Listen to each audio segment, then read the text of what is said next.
it talks about something called a coherent sense of time, and that is seeing yourself fully in the past, present, and future. And Mm, conflict transformation essentially does that, because what you're doing is, you are needing to honor the pain and the challenges and the histories and the narratives, all of that, from the past, but doing so in a way that isn't just exploiting them or minimizing them, but honoring them, meaning finding some kind of kernel of truth in them, a meaning, something important that can carry with you.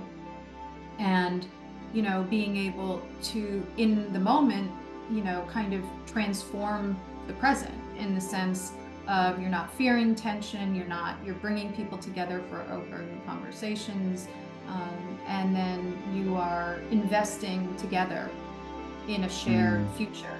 Welcome to episode 38 of the Mind That Ego podcast. I'm Ricky DeRiz, and today I'm joined by Dr. Michele DeMarco, an award-winning writer and author of Holding On to Air, the art and science of building a resilient spirit. Michele is a trained therapist, clinical ethicist, and researcher. Her research includes moral injury, psychology, trauma, neuroscience, and somatic and creative art therapies, world wisdom, and spirituality. She has taught creative nonfiction and conflict transformation at California Institute of Integral Studies, and our conversation focuses on the subject of Michele's series, How to Tend and Befriend Conflict. If we accept conflict as necessary and natural, transformation becomes possible. In the conversation, we explore the errors of conventional conflict resolution, how to connect to the body's wisdom, detecting underlying issues, defense mechanisms, and exploring the 5 different conflict styles. We then go deeper into nuances such as accommodating other points of view without losing integrity, opening to feedback, and giving and receiving grace as a means to create more harmony. I found our conversation immensely invaluable, and I'm sure if you're human and also struggle with conflict with other humans, you will too. Enjoy. So I just personally really struggle with what I see as, some kind of a tragedy, really, of loving someone, and yet the people that you love being the people that end up seeing like the messiness, the reactivity, the shadow, like the difficulty of conflict. Mhm. So that's my personal interest is, and as your article and the series really helped, was to illuminate it, and also to feel a degree of empowerment around, you don't have to be stuck in conflict. There are ways through. There are approaches that can work. Um, so that's my kind of personal slant on it. It's a good slant. Yeah, I think that like emotional investment is Yeah. is worthwhile. I, Because I think you, that's resonant with so many people. I think yeah, that's actually one of the things that's about this, is that even though conflict transformation grew out of, large groups working together at kind of like an international level, it completely resonates at a personal level or mm, even a professional level. I mean, it can be used, it can be applied in your own life, personal relationships, or at work, or, yeah, elsewhere. So yeah. it's just a Have you, mindset. yeah, the mind, like the growth mindset, looking to see how it can transform. Yeah. In your experience, because my sense is that this might not be accurate, but do you find that almost like the more you love someone, or the more that you're attached to someone, the higher the likelihood of conflict? Oh, I think so. Well, it's also Yeah, proximity. I mean, at its core, conflict is relational. yeah. So, I mean, and for some reason, whenever I say that to people, and when I heard it the first time, it kind of is like an, oh, duh, of course it is. Mm, But you don't think of it that way, or a lot of folks don't think of it that way. So it's always this, thing that we puff our chests up about. It's like conflict, like I'm defensive, I'm ready for it. When it's like, well, no, conflict is really just, it's both natural and necessary, because it is, excuse me, I thought I was going to sneeze. Yeah, it's just a disruption of, a relationship, a bond, mm, one of the things conflict is its proximity. If you're going back to what you were just saying about your personal relationship, that's the person closest in proximity to you, Mm, both in physical space and in emotional space. If you're spiritually oriented in spiritual space, hmm. and of course, those things are going to, bump up into each other. They're also the things that you typically invest in the most. So the things Mm. you hold on to those things, tighter and stronger and are more sensitive to them. So I think one of the biggest things for people to think about conflict because so many people get so worked up about it and defensive about it or fearful of it, or and it's really not something to fear. And it is something. If we didn't have conflict in our life would be incredibly boring. it would Mm. it would not be moving, it would not be growing. It really is necessary for growth and change. And that, I think, if you shift your mind to that stance, and you operate from that stance, your whole attitude about it changes. It lessens the defensive mechanisms. Yeah, because it can, like, I know I felt that as if like as if conflict is getting in the way of harmony rather than conflict being a pathway to harmony. So that Yeah, shift. and opening up things. I mean, Yeah. conflict. I mean, have you ever had a time when you were um, in a relationship, and you had a big fight or you had some conflict erupted, and once you worked through it, you feel this amazing sense of relief from it afterwards. It's like, Yeah. oh, and when you're in that, well, I guess I asked that question, so I'll give you a chance to respond to it. Yeah, no, of course. The relief, even a sense of fulfillment when it's navigated and there is a resolution. Yeah, I feel the relief and also like, oh, we've worked together to maybe not achieve something, but to kind of work through to a deeper understanding. One of the things that conflict transformation does is it doesn't require an absolute solution, as if everything's always going to be like, it's not an endpoint to achieve. It's Mm, really something that's like, oh, we've taken a step forward. That's opened up new doors. Now we can keep going. It's like it opens the path up as opposed to closing the path, where it's like a resolution approach. It's like, okay, we had a problem, we resolved it. Now we move on with our lives. mm, And that can work for small problems. You have an issue with the fence in the backyard with the neighbor, and it's like, mm, okay, well, we move the fence, and but if you don't, well, to continue that analogy, if you talk to your neighbor a lot and you're having a fight, well, you actually have a shared investment in your space.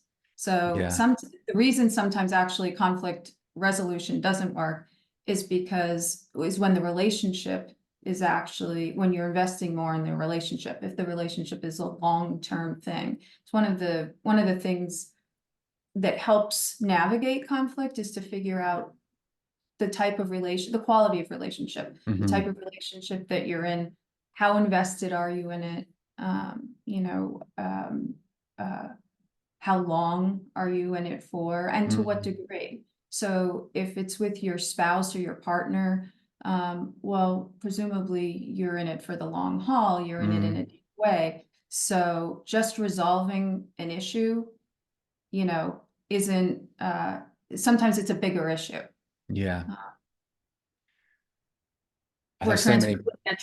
a transformation process can be more helpful. Yeah. I know we said about structure, but I'm just gonna follow this for now because Yeah. there, Okay. because what also in your experience, like how, the underlying. So there are patterns of conflict, and like you say, that there's the potential to transform through it, the mindset shift of embracing conflict. And I imagine the myth of romantic love and all the misconceptions that come with that, and like this idea of perfection, color that in a certain way. Um, but how and to what degree do you feel that underlying deeper issues then masquerade as individual conflict? And I say that as someone, like I say, in my intimate relationships, have just found patterns, cycles of togetherness, rupture, togetherness, rupture, togetherness, rupture, working through insight, breakthrough, and at the same time, not actually feeling able to get a lot of clarity on what that underlying issue might be. So I'm interested in your perspective on how common it is to do with a deeper cause, and also how to identify what those causes could be. Sure. I think well, it also depends on the situation. So, you know, sometimes, as I think I wrote about in that piece, sometimes moving a closet or cleaning a room or something isn't just cleaning a room. Mm, Sometimes there's bigger issues to it. So if you have a situation where um, you have somebody isn't putting their clothes, you're living together, somebody's really messy, somebody's really neat. Well, well, let me back up, and maybe I'll talk about the two approaches that are historically people do approach conflict as, yeah, and then maybe I can work my way to that if that yeah, works for you. yeah. Okay, That sounds good. And maybe just a brief overview of your definition of conflict as well. Just to yeah, so sure. Yeah, absolutely. So, my view of conflict is that it's essentially just a natural disruption of human relationships. There's a great quote that says that it's what happens. Conflict happens when two uh, two people or two issues are sharing a space. And what that gets at is that conflict is really very, very relational at its core. hmm Um, another one is that it's elements that are in opposition and that they're striking against each other. So what you can see is that it's really just frankly relational, and you have um, whether it's yeah, it's just basically it's natural.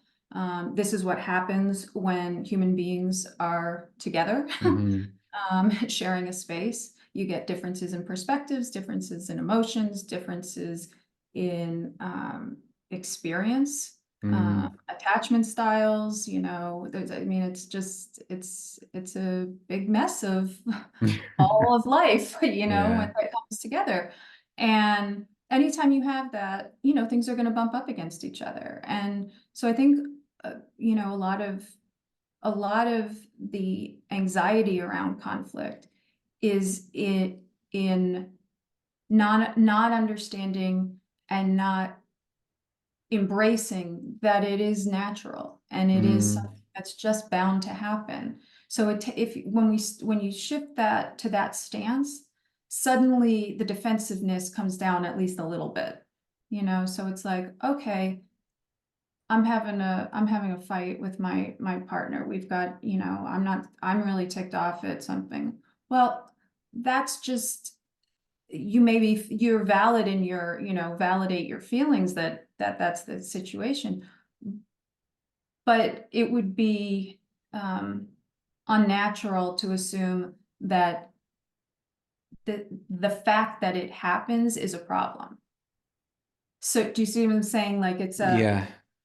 it's a conflict is bound to happen, So the question isn't that conflict itself is bad, it's how you engage it. Yeah. With, and I didn't want to take you too far off Yeah, yeah. on a tangent, but how, knowing and having that mindset shift and knowing that it's natural, how then do you identify how much conflict is too much conflict?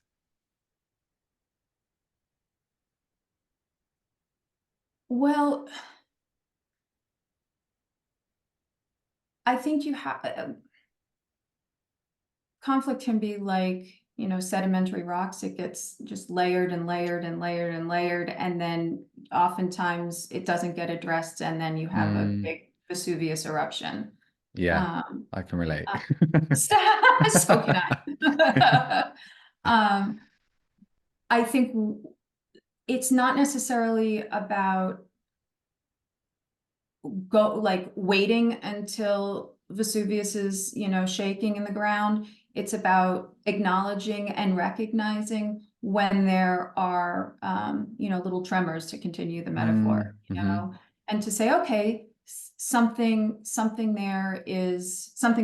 there. Like I'm Mm. sensing something. And that actually is, we often think of conflict with our minds. And we think about it, people say, just think differently about it. No, sorry, my You little go, yeah. bubbles. Yeah, I don't know. That's the universe I'm approving Italian of and this I talk conversation. with my hands. So every time I'm on Zoom, I got bubbles and things bursting in the background and stuff. So apologies. But um, now I have to go back to what I was now to remember what I was just saying. So around Um, like sensing you usually looking at the mind as the tool. the mind is the tool, That's a yes. common So, approach. and you're thinking about like, I'm mad. It's all thought driven. This person did that. I'm doing this. That's not fair to me, and it's very thought driven. Where what often will both tell you something isn't working isn't necessarily the thoughts. It's your Mm, body's response to those thoughts. And one of the things that I don't see enough in conflict, what conflict practices when people are trying to do is how to keep in touch with what's happening inside of you, because that tells you a lot. And it's yeah. called interoception, which Yeah. is a way of being mindful about what's happening, sensing what you're feeling, whether that's, a quickening heart, or your stomach lurches or Mm, something, and it's like that's telling you something. So even at going back to what we were just saying about when you can acknowledge conflict or when you're sensing it, being in touch, like being in your body and being able to say like, okay, I'm noticing right now that my heart is like racing because I'm so angry right now. mm, Saying like, okay, well, that's going to tell you something. Or geez, something just doesn't feel right. I'm getting a sense of it. That actually is a good signal or a good flag to say, maybe we need to have a conversation about this, or maybe I need to take a step back from it and do some thinking about it before I enter that conversation. So it's a different kind of way in. mm. Yeah, and the body tends to be kind of up to speed, doesn't it? It's ahead of the game in some way. Like the mind's playing catch up. I think it's ahead of the game in a Yeah. lot of, it's got a lot of information for us. And, I was somebody who for the majority of my life lived in my head. Mm. And that can be great. It's, I'm not trying to downplay the mind by any stretch of the imagination.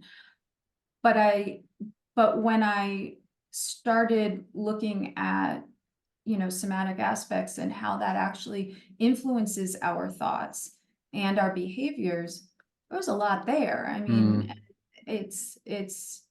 it's paying attention, like this thing that we inhabit, that we are. I mean, it has a lot of wisdom in it, Yeah. and we're wise to pay attention to it. But that is also a process of learning and getting, used to it too. Mm. So I will lead into the Yeah. different approaches, but I from that, one thing that comes to mind is empathy. And I talk from my perspective. I know upbringing, complex traumas, mechanisms that I have can make me vigilant in those relationships. So there's like the aspect of my trust in my body for where I am at, but also empathy and empathizing and being highly sensitive and noticing what I perceive as a shift. I'll just say in my partner, I'll just use the term partner as a catch-all, but Sure. like just in general.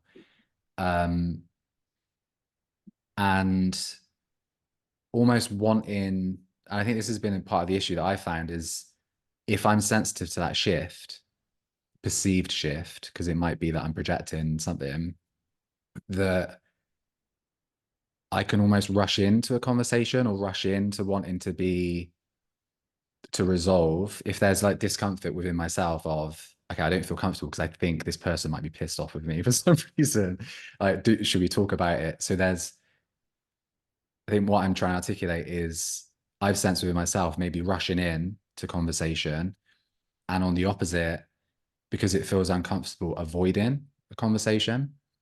So with that, how would you guide someone of identifying that almost like not necessarily the sweet spot, like you say, it's trial and error. You're never going to get it perfect, but what are the cues that you would follow?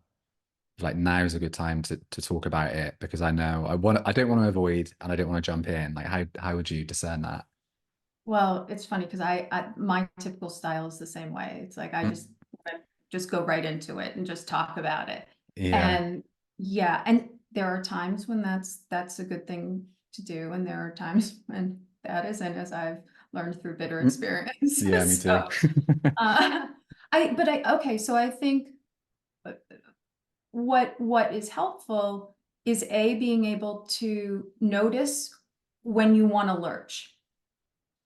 So it's like, I'm noticing I really want to lurch. So Hmm. how do I step back from that movement to Mm. say, okay, let me, what I need to do is step back from that, what I would say is an autonomic response, and I can come back and talk about that. Hmm. It's your a nervous system response, that's speaks to attachment styles. So I'll get back to some of that in a minute, but, um, being able to step back from that, assess whether or not this is a time that um, is important to talk right now. Is it an emergency? Like, are we in an emergency situation where we need to actually talk about this now because danger is going to happen if we don't have this conversation? Or um, would it be more helpful to go take a walk, Yeah. get some fresh air, take some deep breaths, come back, and then either present the like, I'm feeling like I need to be able to talk to you about this because I'm feeling anxious about it. Mm. You're kind of not wanting to. We have to kind of, and even if even if you're able to engage a conversation that is about having a conversation, Yeah. then that actually is helpful. But I think it would be maybe helpful to stop me if not, but to talk about what happens inside of us when conflict happens. Would that be Absolutely. Yeah. helpful? Yeah, Okay. please do. So, and it's actually fairly straightforward. This is another thing. We all get, it's so, like conflict. Oh my gosh, oh my gosh. It's like totally, again, back to the natural thing. So our bodies are geared for survival. We have a nervous system that has two primary branches. One is the sympathetic nervous system, which is the one that is geared for survival. It's the Hmm. fight, flight, freeze response that tell our body is sensing, our nervous system is sensing that there's a threat out there, and it's readying us for that threat, whether we're going to fight it off, whether we're going to run and flee from it, whether we're going to play dead because that's the safest option. And this goes back to the primitive, primitive areas of the brain and all of that. Then there's the parasympathetic nervous system, which is what they typically call the tend and befriend, rest and digest system. It's the one that typically keeps us functioning, normal functions. We can eat, swallow, go to the bathroom, all that kind of stuff. And so when a threat comes along, it shifts from a parasympathetic, normal, just functioning state into a conservative resources state. So it's readying us. So what ends up happening in the brain is that the rational area of the brain, the newer area of the brain that allows us to stay calm and think clearly and all of that, just goes offline. And so it immediately goes to the threat area in the primitive part of the brain. So we're not thinking clearly anymore. So the things that we might say in a moment would not necessarily be the things that we would say if we were not in that agitated, survival focused state. So what ends up happening is something as simple as you're in the kitchen, somebody's doing dishes, somebody says something, and you get that response. It's purely a threat response. Something somebody said, something somebody did, you are perceiving as a threat. And so suddenly you go into that place and that kind of survival protective place. And so, and some of that, if we look at trauma, it also goes back to attachment styles in, early childhood, and this is a whole other conversation. I don't want to take us so far unless you want to go down that road, but, there's various attachment styles, people that need to talk about something really quickly because they have a really close attachment style, or people who don't want to because they have an avoidance, style. And those triggers can then launch us into survival mode easily, depending on what the situation is. So if you are in the situation, back to what you said with your partner, and you have this need to want to talk about everything right now, what's happening is something inside of you is being set off, whether because that's an attachment style from, your younger years that you've developed, or whatever it is, it's being perceived as some kind of threat, whether that's a threat of losing the person, a threat of relation and bonding. And it's like, that's what makes you want to lurch. Like, I don't want to lose this. I think we can talk it out. I don't want problems, and so I think that's the mechanism that gets you to that response. So if you follow through with that response, then that can heighten the conflict in certain situations. Whereas if you know that about yourself, and you can, in a moment, try to, when you're starting, if you get yourself at like a level 2 or 3 of conflict, not like Vesuvius at a 9 or 10, you're not quite, you haven't quite completely lost your rational mind, so you're still at that level of, I can step into this and say, geez, I'm noticing that I'm really feeling the need to get clutchy or lurchy. And okay, that's telling me something. So then you can, there are certain practices that you can do to help stay in that rational mind. And then you can assess, is now the time to talk about it? Do we need to have a conversation about talking about it? Do we need to push it off till later? Do I just need to go take a walk and come back to it? Thanks for sharing that. Is that helpful? Of course. Yeah, absolutely. And for the sake of balance, I want to acknowledge that I definitely do both. I don't always, and I can feel that lurch mechanism from one aspect, probably more in that fight response. So even if I'm have the intention of communicating is good, it probably comes across as either aggressive or threatening. If I'm just, let's just be real, it probably comes across in Yeah. that way.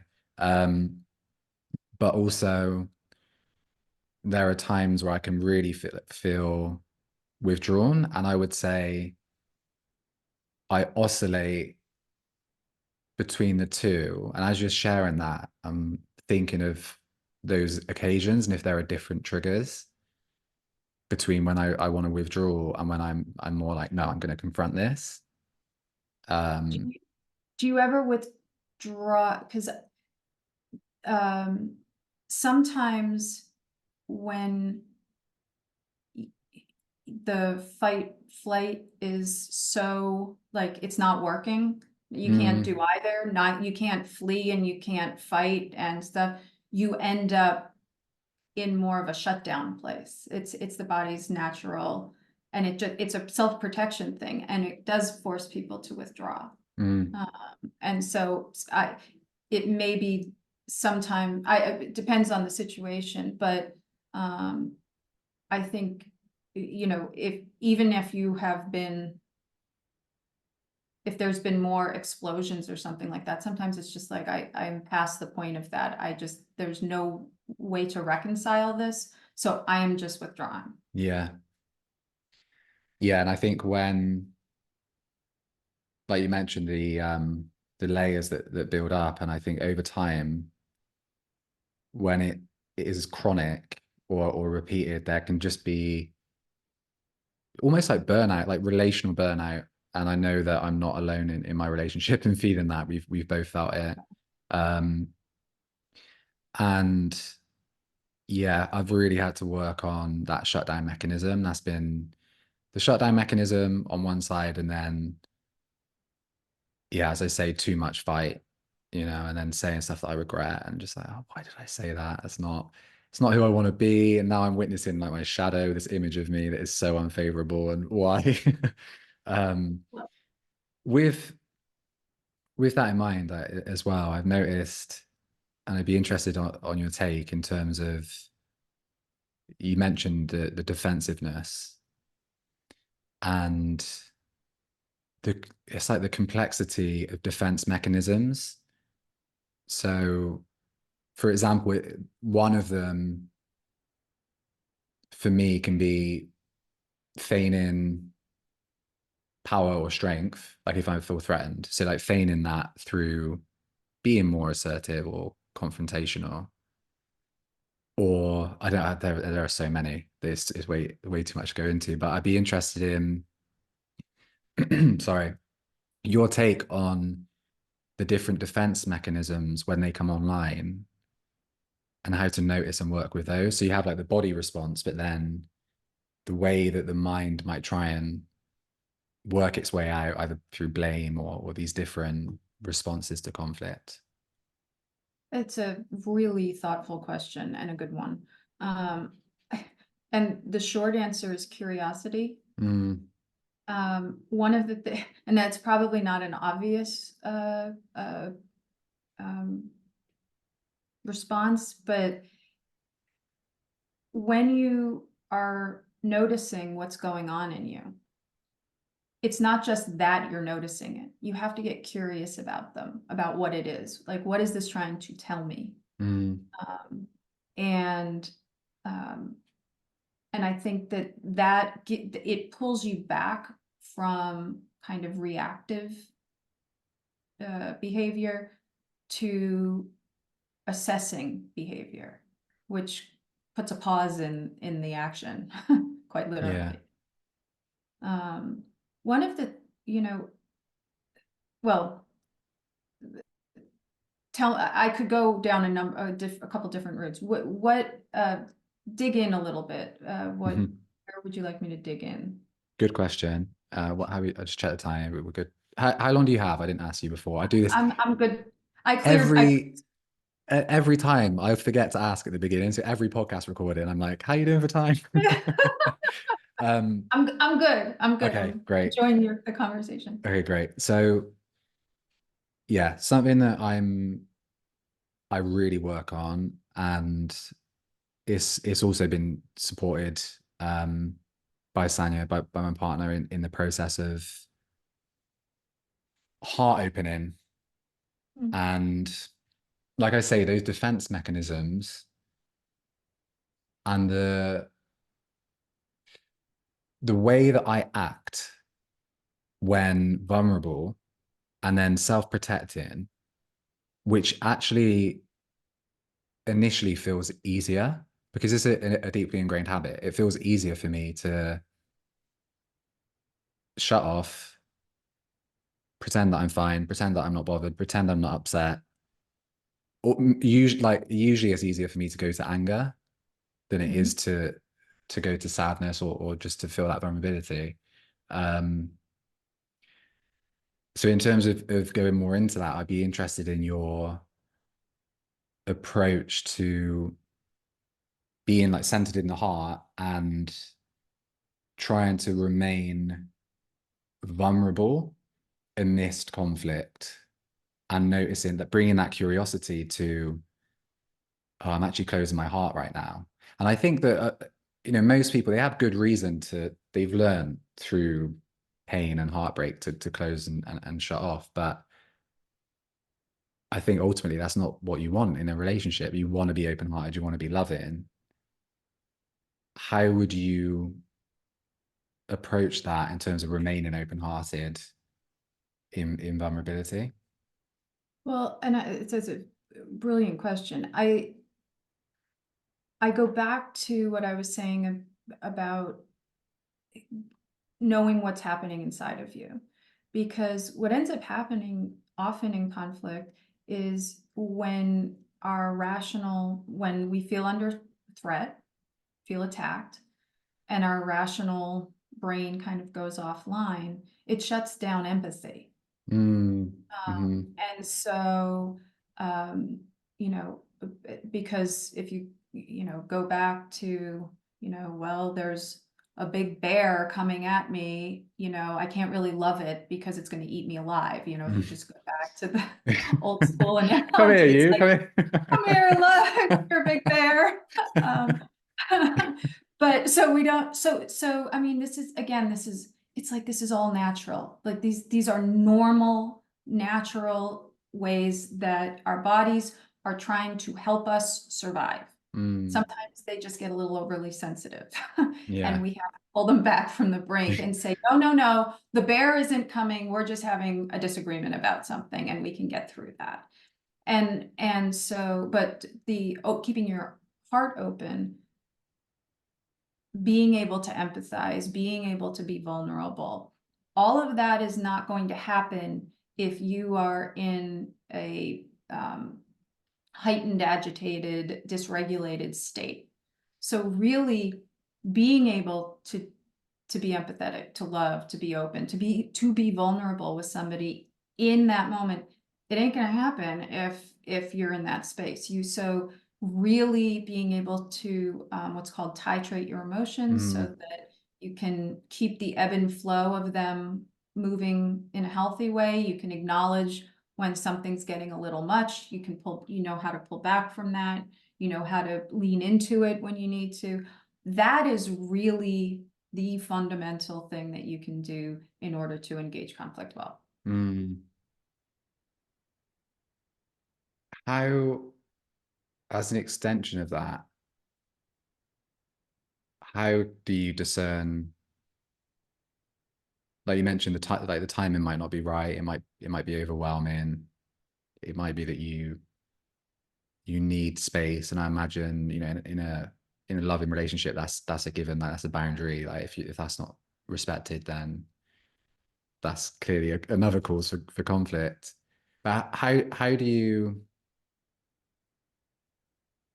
discern when actually, and I imagine this applies more to people you don't know so intimately, and there's less investment, but knowing when to not be as open as a wise choice, as a boundary of, actually in this situation, my open-heartedness is making me vulnerable in a way that probably isn't wise. If that makes sense as a Yeah, you need question. a little bit more protection in this, in that case, where Yeah. it's like the boundaries are too loose. Yeah. Um, I it it goes it goes back to in that moment being able to gauge it, and so and being able to say and trusting your instincts and Mm. what your body's telling you, which might be, I'm feeling particularly vulnerable right now. And sometimes actually saying to the person that you're, ooh, excuse me, have a little Maine Coon kitty who loves Zoom. And she moves too quickly, so I can't stop her before she Oh, all leaves. good. Sorry about that. But being able to, like I was saying, being able to in a moment say, geez, I'm noticing, like, I'm feeling more vulnerable right now, which is going to make me actually say and do things that I wouldn't otherwise say, whether that's because I'm going to leap out in defense or whether I'm really going to pull away Mm. and give in a way that maybe I didn't want to, or that isn't authentic. And what's happening is that once again, you're being activated, like, physiologically Mm. activated. And so being able to even say in your case to your partner, I'm feeling particularly vulnerable right now, and now is not the time to have that conversation. I want to have that conversation, or we need to have that conversation, or we need to engage this issue in some way, but now is not that time. And I give you a little piece of my own experience, which somebody once told me that I always needed to have literally the last word. So I always needed a final, like I needed to be the period or the exclamation point at the end of the sentence Mm. in any fight. And of course I was completely defensive about that for a long, no, I do not, and then period, Yes. or Yeah. exclamation. Yeah. And I'm like, Just oh, proving the point. Yeah. Michele, what are you thinking? But it was true.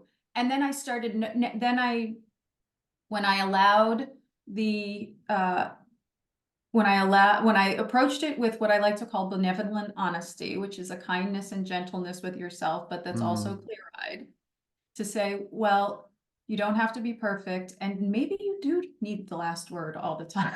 And maybe that's not always helpful because that's not allowing somebody else to have the space. But again, that's that lurch response that we were talking about Yeah. earlier.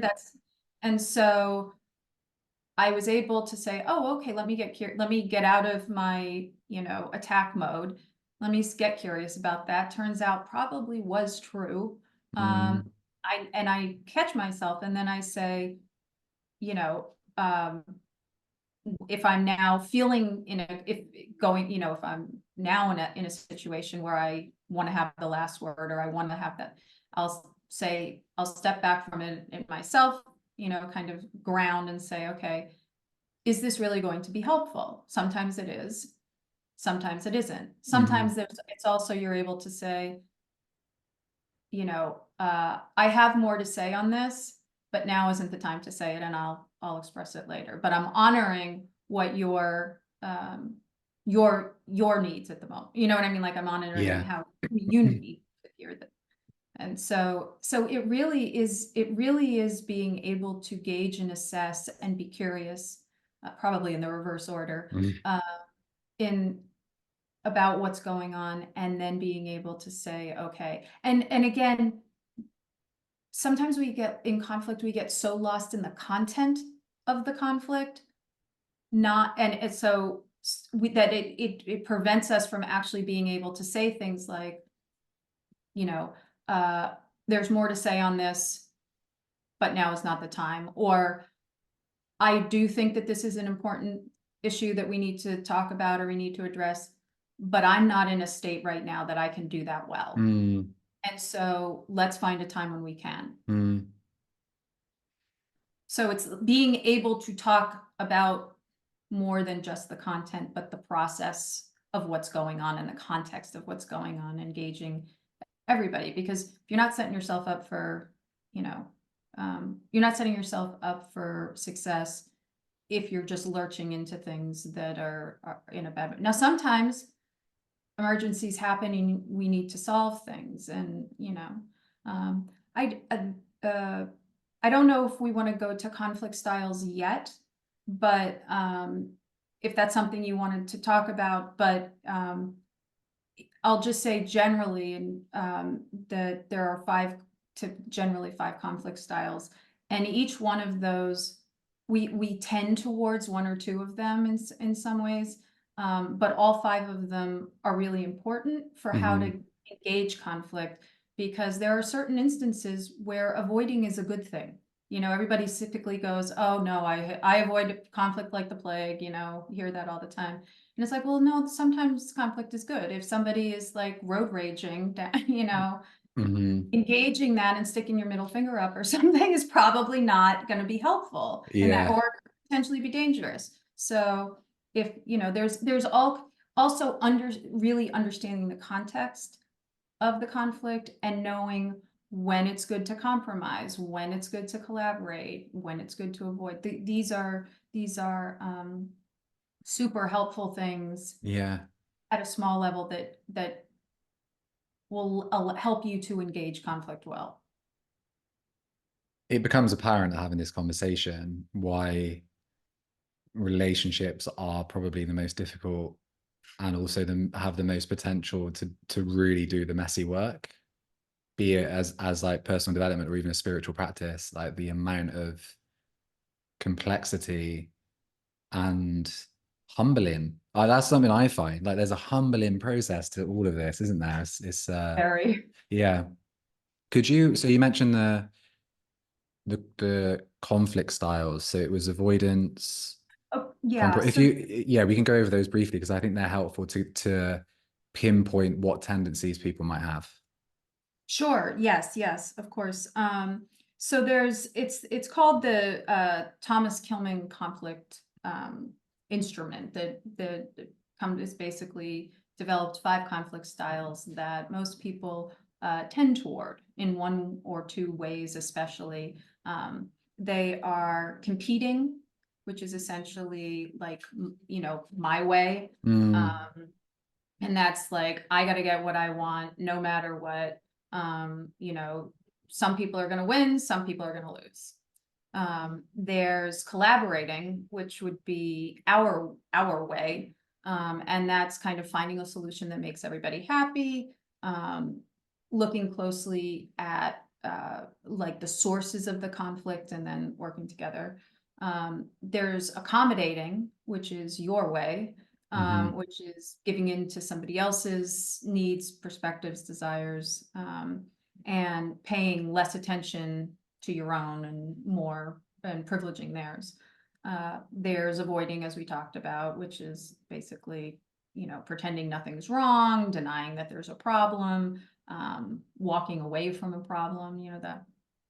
And there's compromising, and that's kind of the halfway, and that's where each person wins some and loses some.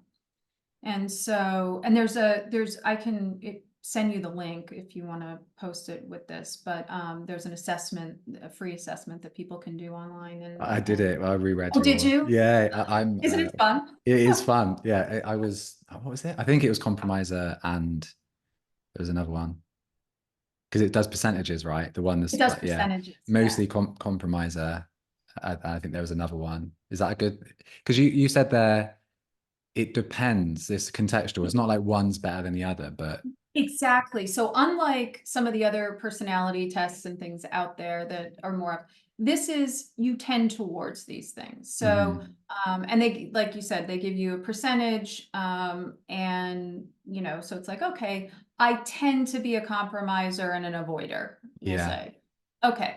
And then those are like the high areas. In other words, I'm scoring over 60 on that, Yeah. but I'm less a competitor and all of that.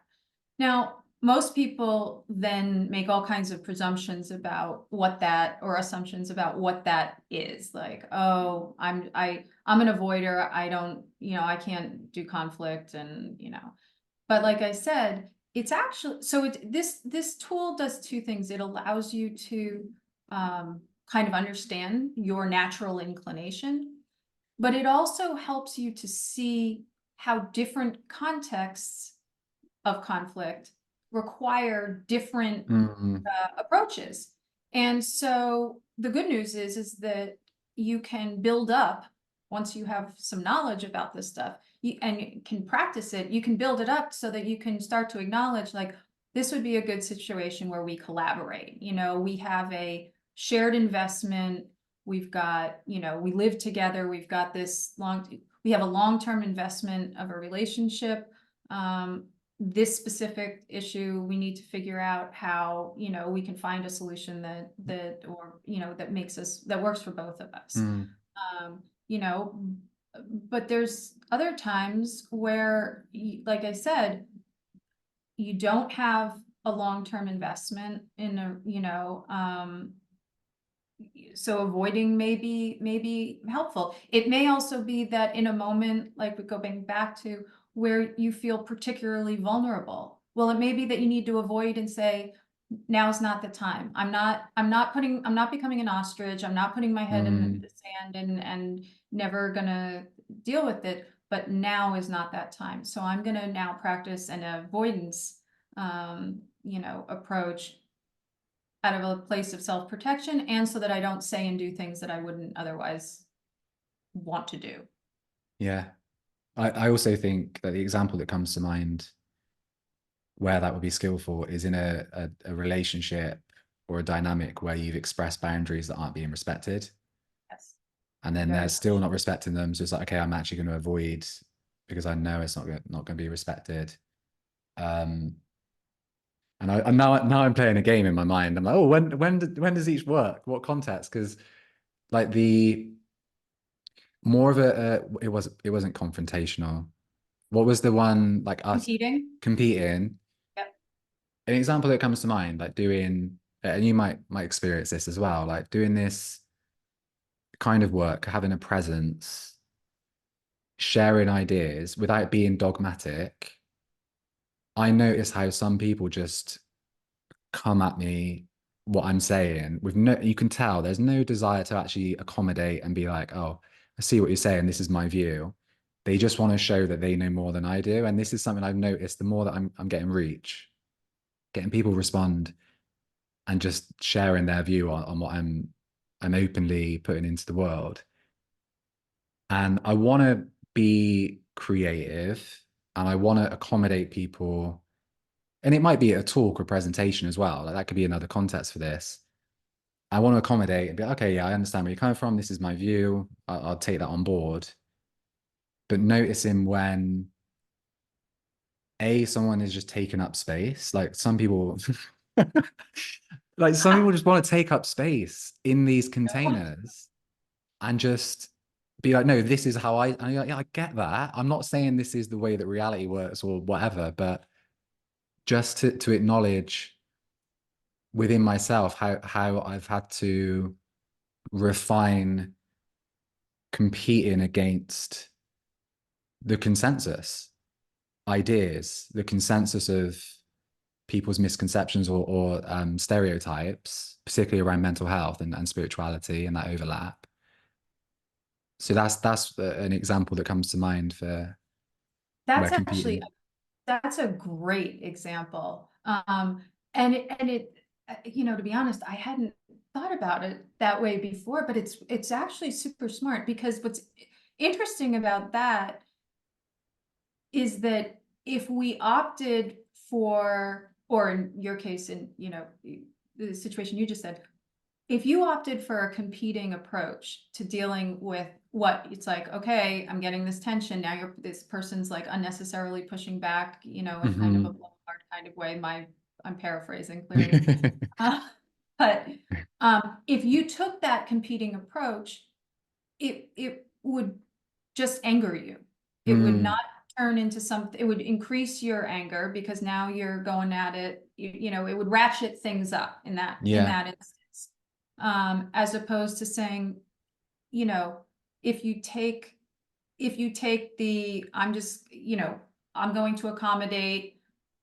you, not that I'm giving actually something of myself up. It's more well, actually what I think you're doing is you're giving grace at some level, Yeah. and you're also letting the person show themselves to be the person that you are, but you're maintaining your integrity, and you're offering grace to them, you're maintaining your integrity, and you haven't lost anything, you know? Mm-hmm. So it's almost, that is a way actually that you can remain whole in a conflict, which is a really interesting use of the accommodating approach. Yeah. Super interesting. Oh, thank you. The Great example. sense of validation is off the charts right now. I love it. Like because with that as well, I've noticed because I've just sensed that this is going to be, it's just going to become an increasing challenge that I face.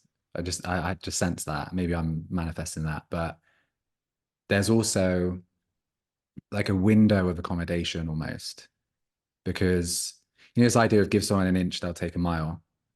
Yep. And people that are very open-hearted, very compassionate, and actually, no, I'll accommodate your view, you can then sense that there has to be a moment of like a real skill in accommodating, like you say, from a place of wholeness and as an act of grace, and then knowing when to be like, okay, no, I'm done now. Like respectfully, I've accommodated enough. Well, and that's when you can then shift into it. At this point, my integrity and is going to be compromised. And so now I'm going to shift into an avoidance, which is basically I'm going to extricate myself from the situation. Yeah, yeah. So fantastic example. And there was also, yeah, so the compromise. Now I'm getting carried away. I want to give good examples for all of them. Let's move on before I do that. I love hearing them. No, go ahead. Seriously. It's It's super helpful for people though to hear. It's one thing to just throw out these terms, but to hear what it looks like in real life, I think is super helpful. So keep at it. well, it's because it strikes me that in like interrelational dynamics, and I'm someone that, particularly in recent years, I don't want to say withdrawn because there's been a purpose behind being in solitude more and I don't want to say refining my friendships, just not energizing friendships as much, really reassessing what I want from relationships. So I'm not in the mix as much as I used to be. I'm not always having these kind of conversations or even frequently, but I'm intrigued by, I think the relationships that I do have, there's a certain depth to those conversations and understanding. And yet a lot of, not necessarily advice, but approaches, they do tend to simplify and overlook just nuance, like which is this is a good example of the nuances of it's not one size fits all. It changes depending on the relationship, the context, and as you noted, it could even change in the middle of the conflict itself, where another approach becomes optimal. Yeah. Um, and I've noticed that with compassion and even the idea in spiritual circles of unconditional love being something that is a human, like possible for humans to always be, and how that doesn't actually, you try putting that in the kind of field and it doesn't it just doesn't No, work. it's land. It doesn't land, and it's not actually practical for the complexities of relationships.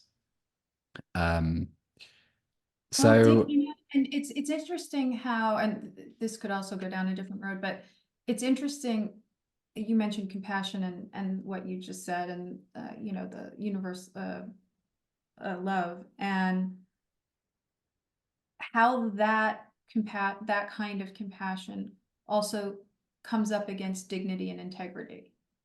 And when compassion is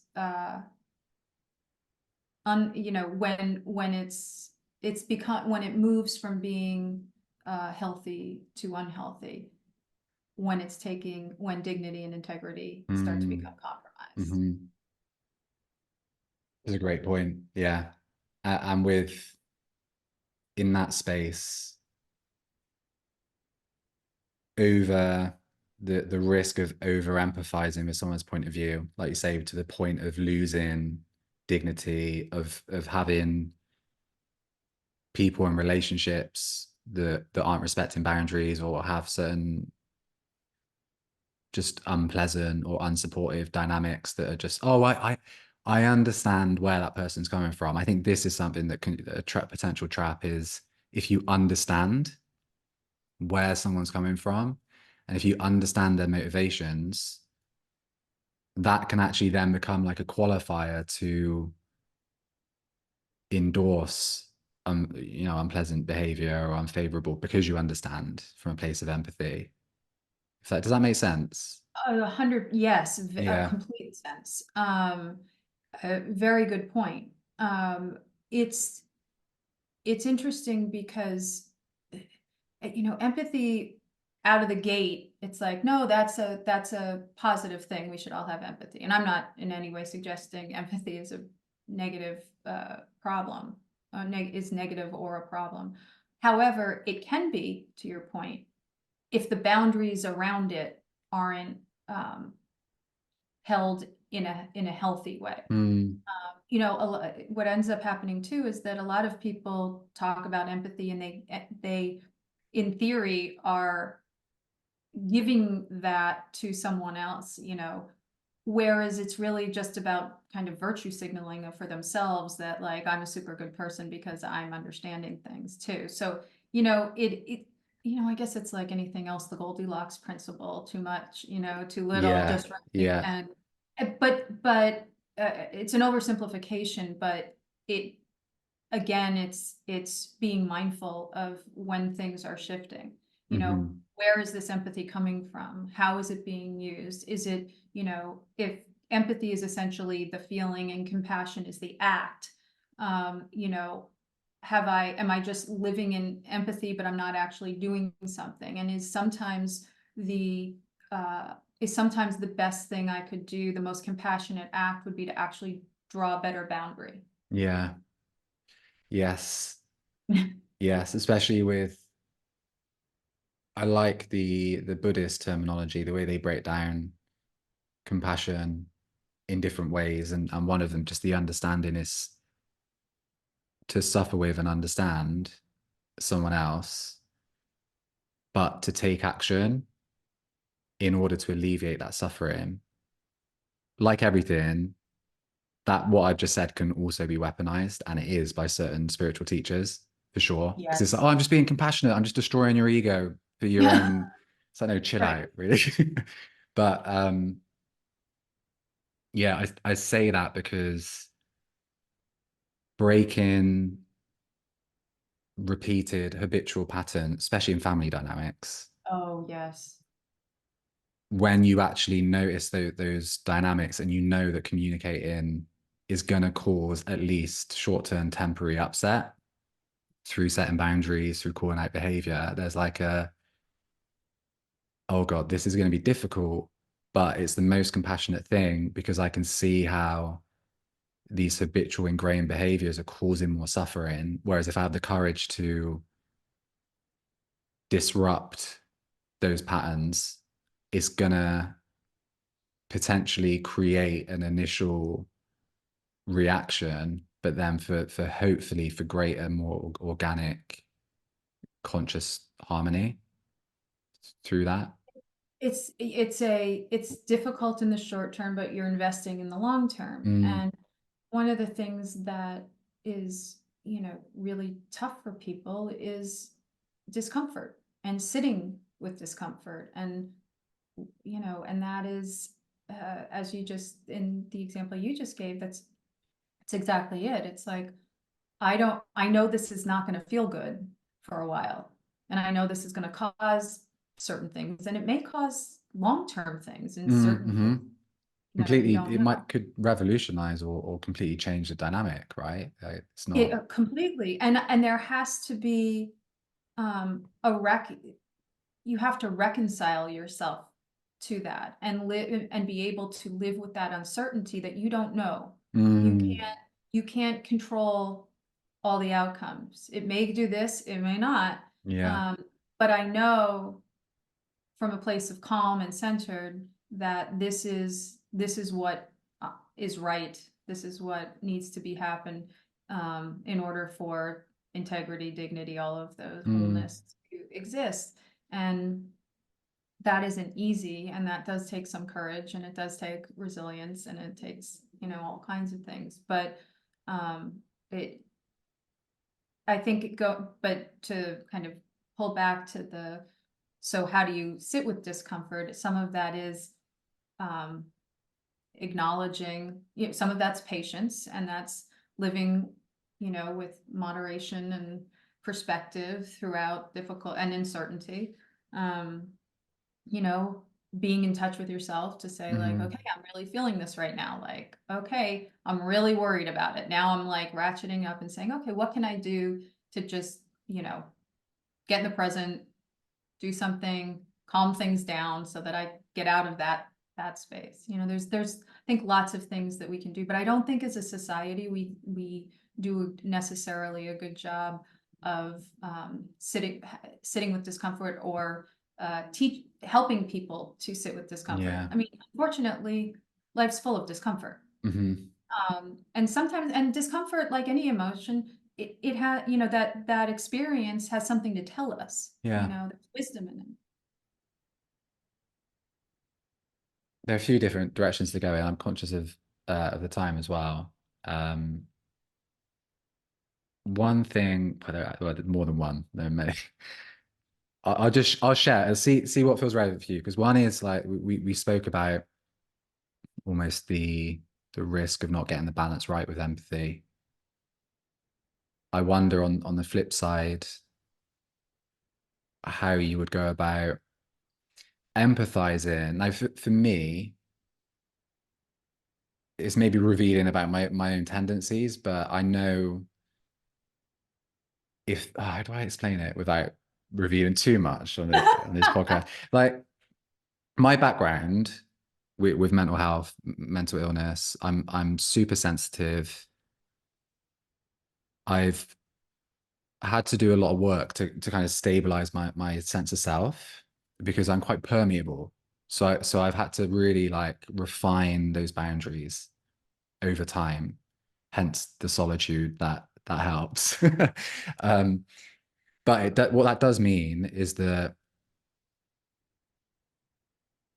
it can feel in my reality in a conflict that if I accept someone else's point of view, I'm almost ceding my own reality. And the thought of doing that as someone like go through my kind of history and also the reality of a lot of these experiences that I've had culturally, institutionally are gaslit. And I say that in terms of the non-ordinary spiritual, however you want to describe it. As well as I had a spells of psychosis as well. So this is like quite extreme experiences of questioning reality and being in that ambiguous space. And I wonder, because I think you touched upon this when you said about communicating from wholeness, and it's like you're accommodating, but not giving in. But I noticed that's been a theme where I struggle to hold that. So it's almost like the accommodating someone else's point of view feels like it's a threat to my point of view and what I'm holding, like it will overpower it. And then my point of view will just disintegrate and I'll just take on that other point of view.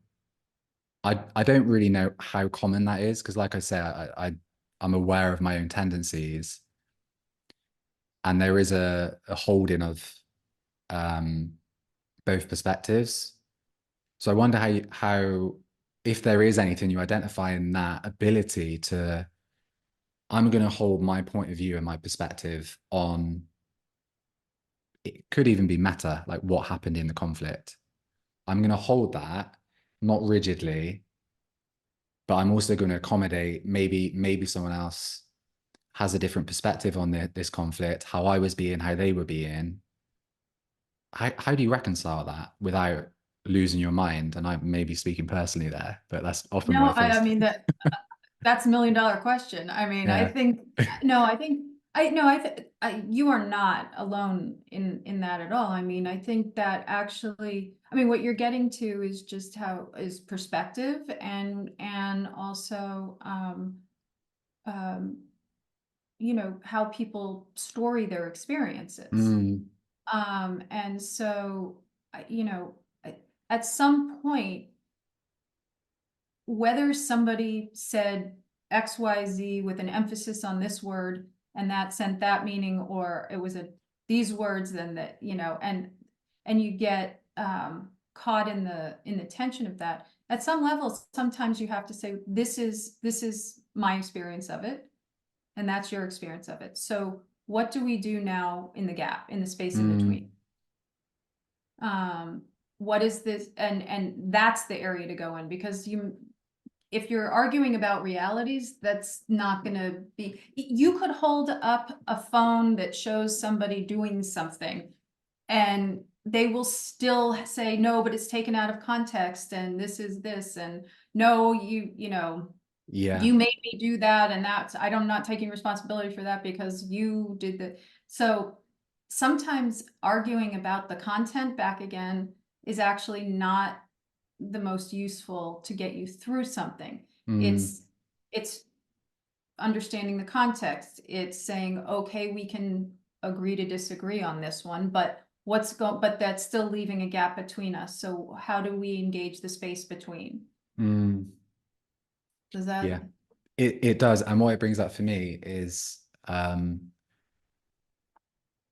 well, I've revealed enough anyway. I found that is dangerous territory. Like I've experienced that being in conflict of perspective where there's a desire to be right. That enters for me the territory of like unconsciously gaslighting someone. Yeah. And gaslighting, I'm sure you, as you know, like this is completely taken out of context. You know, it's something like the context of it and that the how frequently that term's used, it's probably not fair to say that is gaslighting, but just being like, no, I really, this is what happened. I feel like this is what happened. You're invalidating someone else's experience through that, and that is also really so tricky to navigate. And something that has helped me that comes to mind, and this sounds so simple, and yet the lived experience of it is a huge shift. It's like I could behave from my subjective experience. I could have the best intentions in the world and I could behave in a way that I feel like I'm behaving with the best intentions, but it causes upset in someone. To hold that paradox almost of even though I had those intentions, I'm aware that the way it's been received has caused a response in someone, and to acknowledge the way that it's landed without making myself wrong, or just to be like, oh, okay, so when I said that, it had that impact on you. I will actually try and accommodate and communicate differently, even though because for me, what feels like a good way of communicating, or even a way of not communicating, just overlooking certain things, is actually causing that person to feel a certain way. And the caveat, it feels reasonable that they're sharing that, and it feels reasonable that I would want to accommodate how I'm communicating based on like what you mentioned, the investment, the longevity of the relationship. Um, I try to think of an example of that to make it a bit clearer, but that might leave too much of an empty space in the No, no. Are you, is there a level of blame that you're feeling about that or that you're carrying? Oh, I've Or struggled. Yeah, like that's something I've really struggled with. If I if I upset someone unintentionally, and and I don't even mean by being like blunt or any, just generally, just it could be the way I ask a question, or not being, not being considerate of something in that what's going on with that person. That if I then upset them, I've had to really navigate going into, yeah, self-blame. But then Because talking of the defense mechanisms would then, through the self-blame and the guilt, deny that I'm like, no, I'm not doing anything wrong. yeah, it's kind of like one thing feeds back into another, right? Yeah. The Yeah. feedback loop.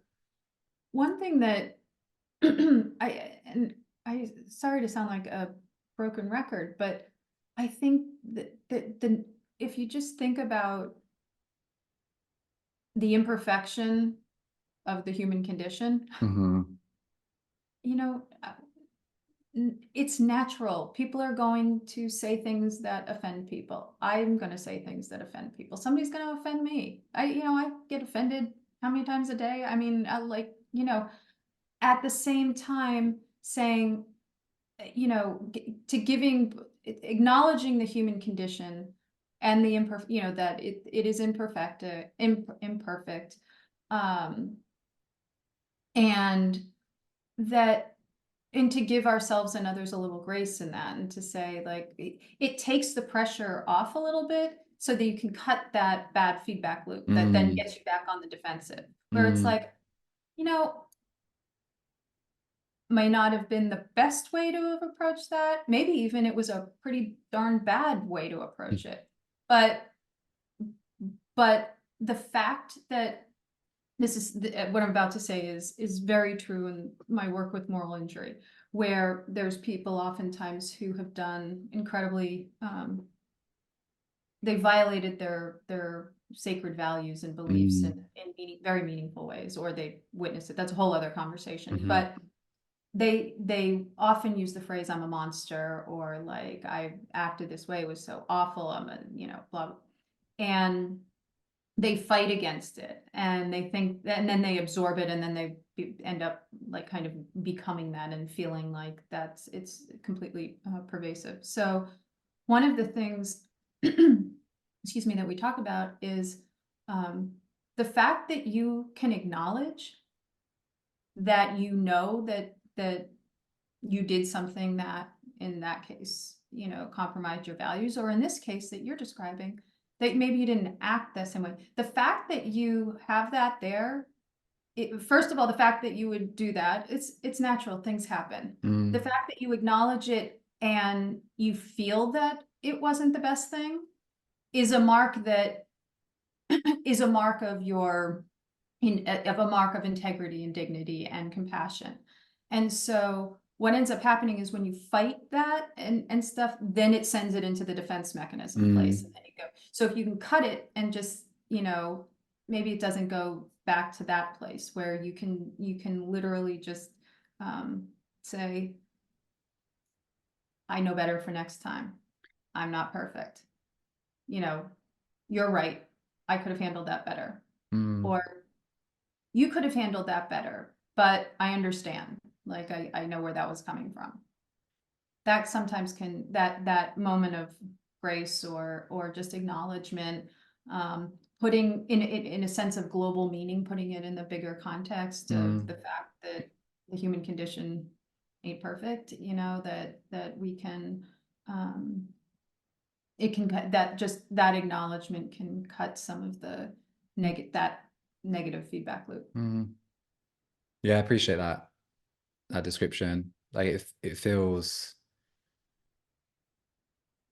like there's a symbiotic relationship between, or even just paradoxes everywhere really, but a paradox of the more I'm stable in myself, the more open I am to feedback and understanding that relationships are dynamics, and Very much. take on board, this is a message to my ego and all the egos out there in the world, like, take on Yeah. board, if you are repeatedly getting feedback, people, yeah, there are times where someone might be triggered, they might be projecting, But I really like, you mentioned and you used the word grace.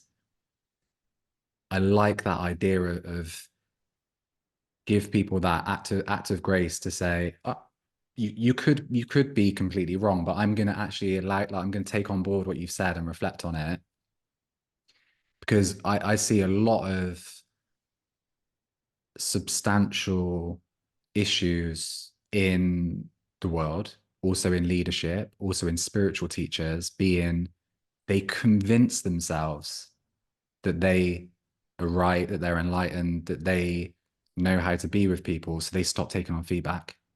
Oh, mm-hmm.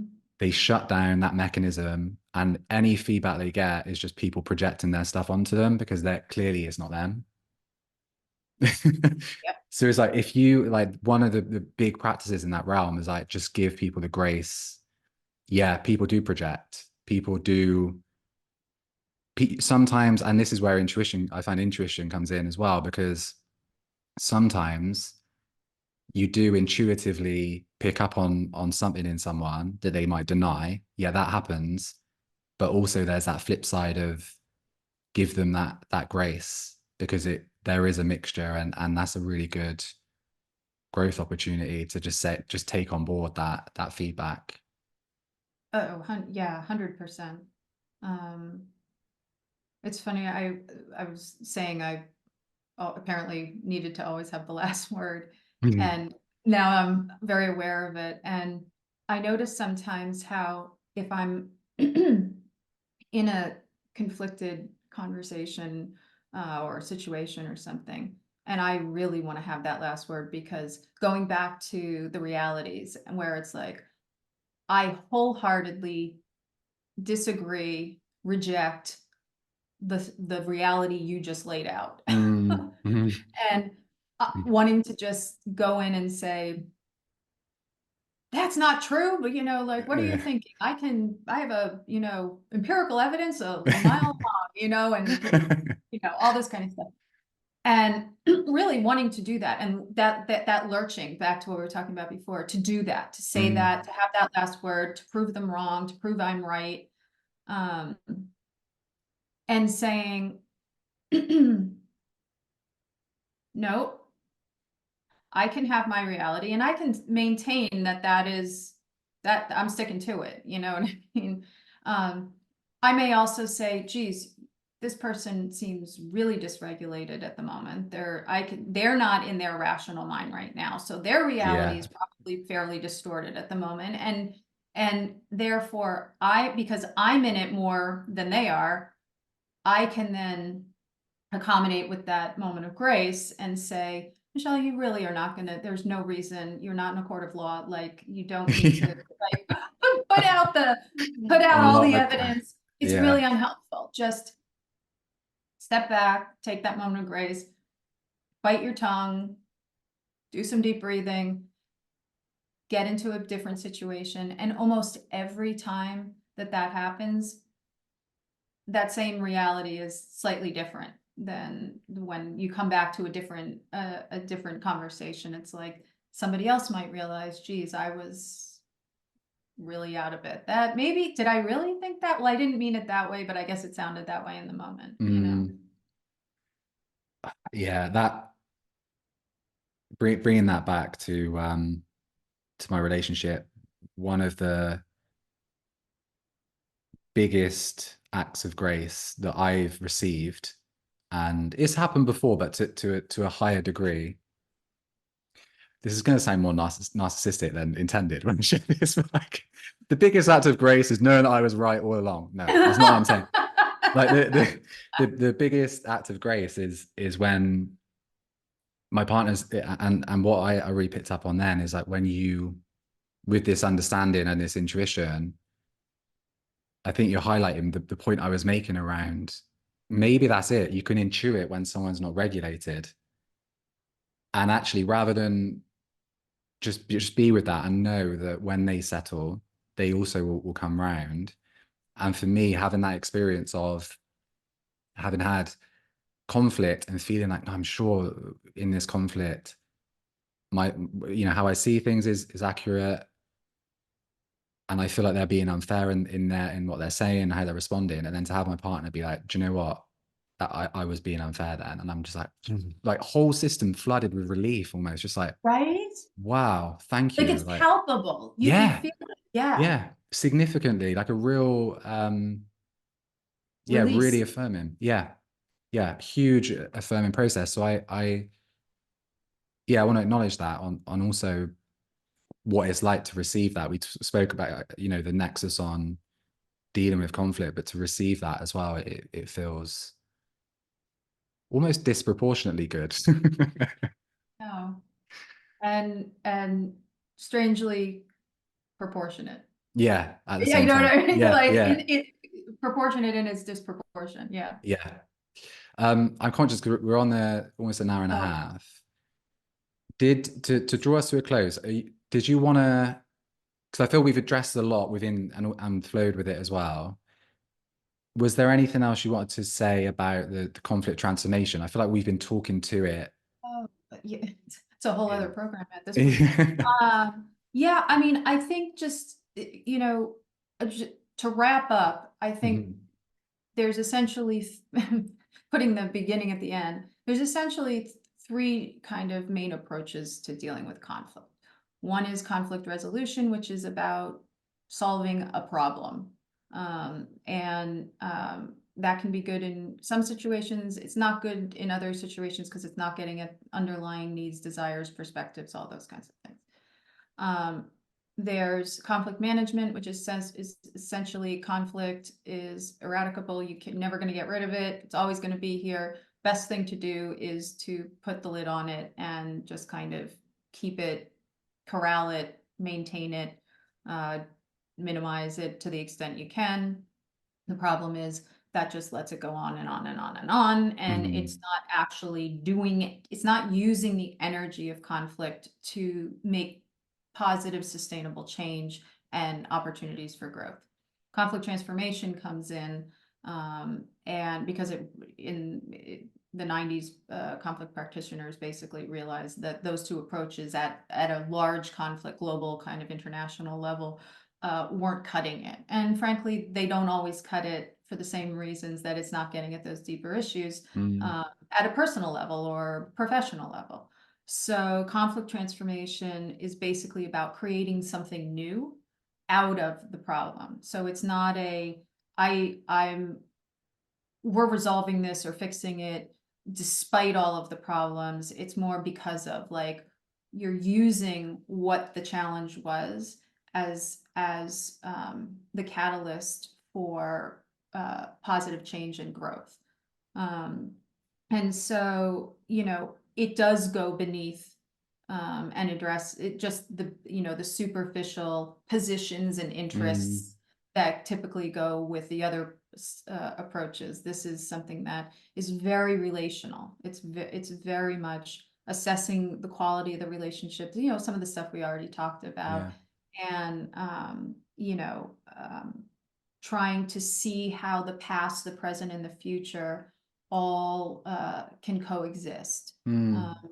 I've in a book that I just published, just released in January, called Holding On to Air: The Art and Science of Building a Resilient Spirit. It talks about something called a coherent sense of time, and that is seeing yourself fully in the past, present, and future. And Mm. conflict transformation essentially does that, because what you're doing is, you are needing to honor the pain and the challenges and the histories and the narratives, all of that, from the past, but doing so in a way that isn't just exploiting them or minimizing them, but honoring them, meaning finding some kind of kernel of truth in them, a meaning, something important that can carry with you.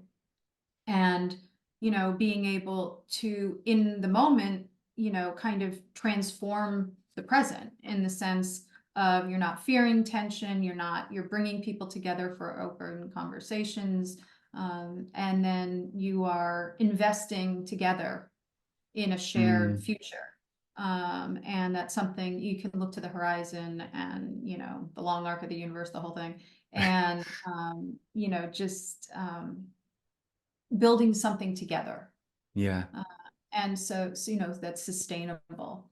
So transformation really is about longer term invested relationships, whether that's, global relationships, whether that's a partner, whether that's even, your working relationship, if, so, yeah, that's it in a really fast nutshell. That's mixing metaphors, but, you get my point. Yeah, no, it's good because I realize as we get to this point in our coherent sense of podcast timeline, we've already touched upon, I think, that transformation and the ways in which conflict can be opportunities for growth, Yeah. and for humility and for grace, and a lot of these themes that have surfaced. I'm going to draw it to. I've got another question to ask. Sure. Okay, well, this will be the last question because Okay. yeah, I think so. I think my question is as a point of departure for people, and like around conflict, around valuing it, seeing it for growth. What for you would be the green flags to say this is the type of relationship to invest in? This is a type of relationship where I do want to work towards that togetherness. Well, I think it speaks to your values, and, I mean, ones that have integrity, dignity, wholeness, um,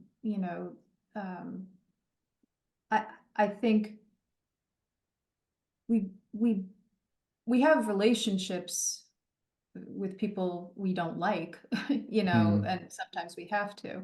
But the relationships that we are, like our partners and things like that, we get into those if we're wise by looking at what our shared values are and being able to hold those as pillars for the relationship. And if you are, so I would be hesitant to make a list of those, because I mean, there's, we could list values, mm, 7 pages long, but essentially what the ones are that you hold dear. And when those are shared and upheld and celebrated and respected, and when they're not. And if they're mm, not, then you may want to ask yourself if that's a relationship worth investing in. yeah. I use it for reassessment. Yeah. Yeah. And you can use it as a point of conversation too, which is like, you know, this is something I thought you and I valued, we Mm, shared this. And it doesn't, and what you just said, or whatever happened, that does not reflect that. Like, mm, what's going on? Is mm, that something that shifted, or, just lost sight of? If it's lost sight of, then we can, address it. yeah. Okay, I'm gonna put a cap on my questions. Michele, I've enjoyed this conversation so much. Me too. Thank you. I found it, personally valuable, and I'm sure people tuning in will get a lot of value. Um, and I'd like to talk with you again at some point. I'd love to. Yeah, That that would would be be great. awesome. Thank you so much for having me on. I've really enjoyed this. Oh, thank you for taking the time and for joining me today. Thank you for listening to this episode of the Mind That Ego podcast. To stay up to date, you can join the Mind That Ego mailing list if you head to mindthatego.com/MFM. You'll also get a copy of my book, Mindsets for Mindfulness, when you join. You can also follow Mind That Ego on Facebook and YouTube, where the podcasts are also displayed in video format along with other inspired videos that I create. Or if Instagram is more your social media of choice, you can follow me at Ricky_Deriz. That's DERISZ.